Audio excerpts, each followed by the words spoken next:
Tila maraming OFW ang natuwa sa pagboto online sa unang araw ng overseas voting, subalit laking gulat ng karamihan na iba ang lumalabas na mga pangalan na kandidatong hindi naman nila binoto, partikular na ang mga senador mula sa alyansa ni Pangulong Bongbong Marcos imbis na mga pangalan mula sa PDP Laban na kanilang ibinoto. Subalit agad namang nilinaw ni COMELEC Chairman George Erwin Garcia na wala anyang sablay sa sistema. Ang nakitang ito ng mga OFW ay parte lamang umano ng security features ng internet voting, isang paraan para masigurong safe at hindi umano madaling madaya ang proseso. Paliwanag pa ni Garcia, hindi anya totoong iyon ang aktual na binoto nila dahil ito'y encrypted script lamang, hindi pa readable sa una, pero kapag na-decrypt na ay saka pa lamang lalabas ang mga pangalan na ibinoto nila. Confidential at secured. Bawal rin daw kumuha ng screenshot o i-video ang screen matapos bumoto upang maiwasan umano ang vote buying. Ngunit agad namang kinontra ng isang IT expert na si Attorney Harold Respicio ang naging pahayag na ito ni Garcia dahil karapatan anyang makita ng mga OFW o mga botante ang resibo ng kanilang mga ibinoto katulad ng normal na botohan dito sa Pilipinas. Tila malinaw na anyang malaking pandaraya ang ginagawang ito ng COMELEC upang maisakatuparan ang plano ni Bongbong Marcos at George Garcia na manalo lahat ng 12 senador sa alyansa ni Pangulong Bongbong Marcos. Kaya naman komento nga ng maraming netizen, ipipilit nila na iyan ang gamitin dahil napakadali lang nilang mamamanipula ang mga boto. Ginagawa nyo lang talaga kaming bobo, dapat balik sa dating manual, mas maniniwala pa kami. Wala kayong pakialam kung binayaran ang bumoto o hindi, konsensya na yun ng botante. Dapat transparency ang focus nyo, obligasyon nyo yan sa taong bayan. Panigurado, may dayaan talaga sa eleksyon na ito. Sana COMELEC, maging patas po kayo. Wag po sana kayong magpadala sa pera ng administrasyon. At narito, panoorin pa natin ang buong video. Walang tiwala sa inyong taong bayan. Ang problema. Yan talaga ang pinaka-problema ngayon. O, ito nangyayari ngayon. Yung online voting, ang baba ng turnout. Tapos, yung turnout pa, ganyan. Di nakita nyo? Siguro, ewan ko I really hope hindi. Kasi ako, I'm part of helping some OFW na magkaroon ng awareness pagdating sa botohan. Sa matter of fact, lagi ko nga sinasabi yan. Nonsense ang rally at sigaw natin kung hindi naman kayo boboto. Pero ngayon, paano magtitiwala mga OFW? Kung yung mismong parang ano yun yung parang proof na binoto nila, iba ang pangalan. Tapos ang palusot ninyo dahil kesyo para hindi maibenta yung boto. Oh, sige nga. Para hindi mabenta yung boto, kasi pagka lumabas daw yung mga binoto mo, baka picturean, tapos isend doon sa, o i-screenshot, isend doon sa nagbibigay ng pera. Oo nga, maaring na-achieve nyo yun. Pero, still, yung mga botante, hindi naman confident na talagang naboto nila ay at pumasok sa system ninyo ay yung kanilang binoto. Ano na nga po sila meron na nga silang duda dahil sa mga desisyon ninyo na ang pinupunan nyo lang yung mga hindi nasa administrasyon. Tapos yung mga desisyon ninyo na online, na palpak, hindi makaboto yung iba. Pag nakaboto naman, iba yung pangalan. Panoorin natin ito para malaman natin kung talagang ang dayaan ay nagsimula na ba o hindi. Nagrereklamo ang ilang Pinoy sa ibang bansa matapos bumoto online. Hindi raw tugma ang mga binoto nila sa lumabas sa kanilang QR code. May paliwanag naman dyan ang COMELEC. Nasa frontline ang balitang yan si Kari Kayton. Kumakalat ang mga post ng ilang Pinoy sa ibang bansa sa pagsisimula ng internet voting para sa Bilang Pilipino 2025. Ayon sa isa na nasa Singapore, hindi tugma ang mga pangalan ng mga binoto niya sa lumabas sa kanyang encrypted QR code. Ang nakita niya rito, mga kandidatong hindi naman daw niya pinili. Tanong tuloy niya, paano nila malalaman kung tama ba ang mga binilang na boto nila? May paliwanag dyan ang COMELEC. Pag pinindot po kasi nila yung QR code, ang lalabas po doon, hindi na yung pangalan ng mga ng mga kandidato na kanila pong binoto. Lalabas po dyan ay machine readable codes. ng lahat ng kandidato. Bakit?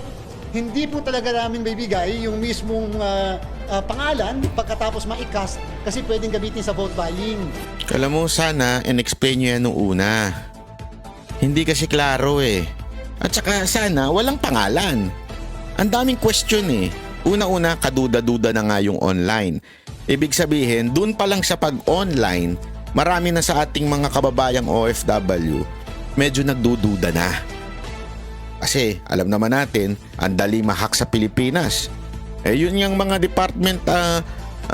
departamento sa Pilipinas government department. Nahahak yan pa kaya. So yan, eto hindi ko sinasabing totoo. Okay? Pero yung duda na andun na. Yung duda ng tao na andun na. Tapos, sana man lang pinaliwanag yun nung una bago nagsimula ang botohan, hindi nyo din pinaliwanag. Tapos ngayon, mayroong ibang pangalang lalabas. Di sana code na lang. Kasi yung palusot na, sorry pasensya ka na, Comelec chairman. Yung palusot na iba yung pangalan. Bakit? Ano? Bakit yun nung pangalan lumalabas? Hindi ba pwedeng wala na lang lumabas sa pangalan kung ang purpose pala ay itago yung mga binoto? Bakit yun na lumalabas? There is something wrong. Yun lang sa akin yun eh. Kasi the purpose para hindi nga mabenta daw yung boto mo, hindi ma-screenshot. Tapos ibebenta mo ngayon doon sa, di ba? Ganon. But still, di sana wala na lang pangalan. Bakit may pangalan? Ang labo naman, sir. Nung palusot natin, medyo nagduda na nga ang tao. Mas lalong kaduda-duda pa itong ginawa ninyo. Pangalan pagkatapos ma-cast kasi pwedeng gamitin sa vote buying. Ayon pa kay Comelec Chairman George Garcia, random ang mga pangalan sa QR code. Hindi raw ibig sabihin na sila ang mga binoto sa balota. Pwede naman daw ma-check kung tama ang nabilang ng mga boto sa halos 80 posts ng Comelec sa ibang bansa. Pero magagawa lang yan matapos ang botohan sa May 12. Ang resibo ay hanggang dyan lang sa loob ng presinto at ito ay idedeposito sa ating ballot box. Kahit sa araw ng eleksyon, yung mga resibo natin, meron po siyang QR code. Kahit subukan po ng mga botante na barilin nyo ng cellphone nila o i-capture, wala po silang makukuha din doon. Hindi po sila otorisado, hindi natin talaga yon papayagan kasi nga paglabas, mapapakita nila yung picture sa QR code at pagkatapos pwedeng gawing basihan ng vote buying. Hindi mo nga pinayagan maglabas ng resibo pinayagan mo na magpicture. Ang election watchdogs na NAMFREL at PPCRV magkakaroon din daw ng sariling beripikasyon ng mga botong nakapaloob sa mga encrypted QR code. Sabi ng Comelec, normal namang magkaroon ng agam-agam ang mga Pinoy sa ibang bansa, lalo't ito ang unang beses na nagsasagawa ng online voting. Pero wag daw sana itong maging dahilan para hindi na sila bumoto.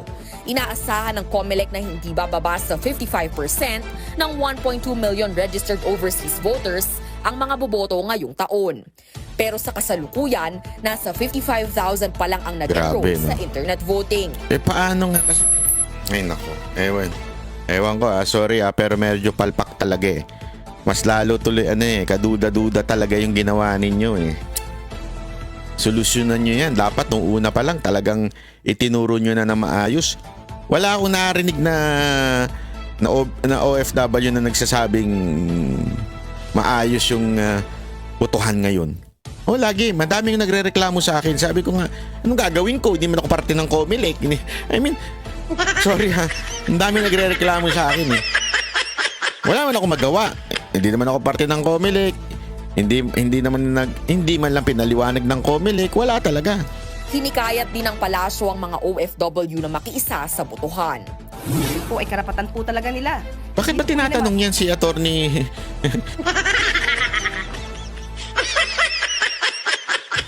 Yan yung pinakasablay na public official. Yan yung talagang sablay sobra. Sagad sa kasablayan to. No?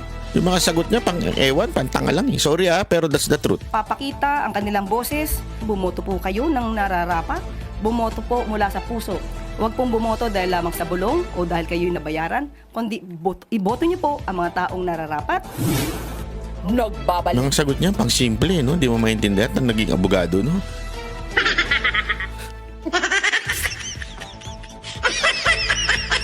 That's the best of Marcos administration. Eh? Grabe, alam mo. Ay, nako.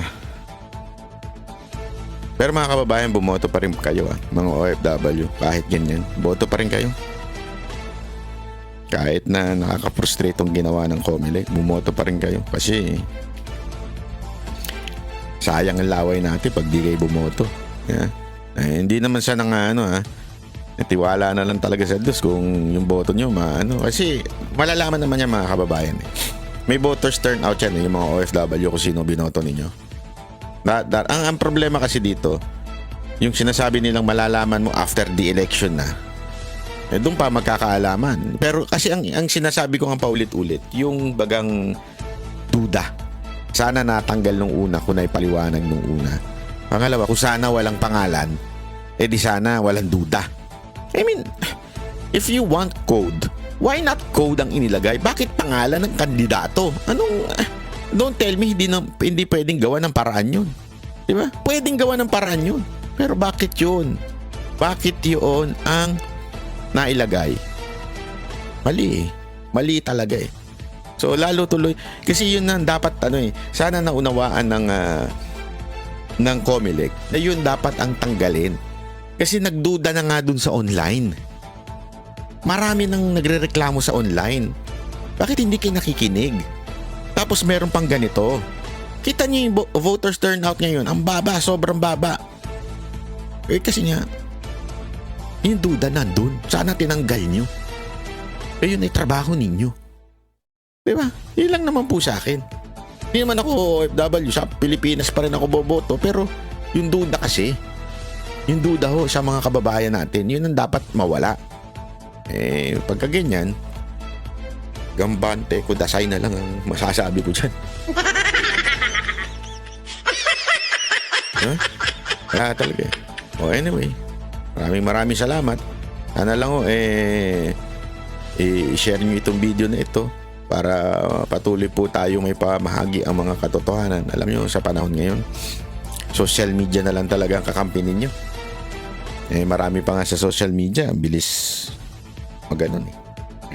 Hindi, ako ayoko manira ng kapwa kasi mahal ko lahat ng mga vloggers, pero may mga vlogger talaga na madaling masway. Kaya sa akin mga kababayan, doon tayo sa Banateros, matibay. Maaasahan nyo kami. Hindi, alam mo kasi kaming Banateros, lahat po kami, wala po sa amin napabudol. Hindi ko kami nagyayabang pero hindi po kasi kami yung tipo ng we follow the wave. We go against the wave. Lalo na pag sa tingin namin ito ang tama. Wala kaming pakialam. Hindi kami gumawa ng vlog because uhaw kami sa popularity. O ginawa namin tong vlog na ito because gusto namin ma-recognize ng mga tao. Hindi. We did this vlog because ito yung laman ng aming mga puso. Kaya maaasahan nyo kami na talagang totoo ang kakampi namin kayo. Hindi kami itong nangyayari na to, nagkakasubukan ngayon. Basta kakampi kami. At tingin namin ay tama. Kayo na lang ang magsabi kung ano sa tingin ninyo ang tama at mali. Kanya-kanya ho tayo. Pero gayon pa man, nakikita ko naman ang pulso kasi nagpa-poll ako eh. 80% nagsasabing hindi nila iboboto si Senator Amy. 20% lang magsasabing boboto nila. Nakakatuwa dahil hindi na kayo nagpapabudol. Diba? Nakakatuwa po yun. Congratulations natin ang bawat isa. Palakpakan. Sana po ay patuloy na wag po kayo magpapabudol dahil I understand yung mga dahilan ng iba dyan, pero it's just so frustrating. Laban tayo. Duterte, ipaglaban natin. Double time tayo. Double time natin ng mga Duterte. Hindi lang ho natin ito i-voice out. Ikampanya natin sa mga kaibigan. Ikampanya natin sa mga kamag-anak natin. Ipaliwanag natin sa kanila bakit kailangan straight. Ulitin ko straight. Hindi lang isa, hindi lang 5, hindi lang 3, hindi 7. Straight kailangan 10. Pasok sa banga. Ika nga. Ipaliwanag natin yan.